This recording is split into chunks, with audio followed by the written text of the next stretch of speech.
Жарысқа қатысушыларға мың сәлем.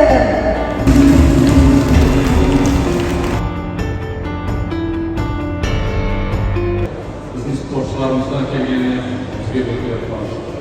Бүгінгі жарыста ең мықты деген өзінің жаңағы жақсы деген балуандардың жеңісі.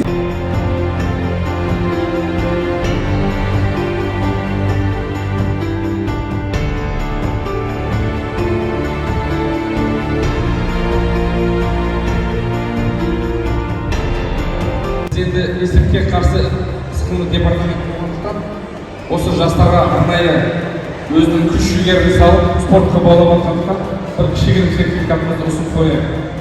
Ішкі істер министрінің орынбасары полиция генерал-майор Садыров атынан.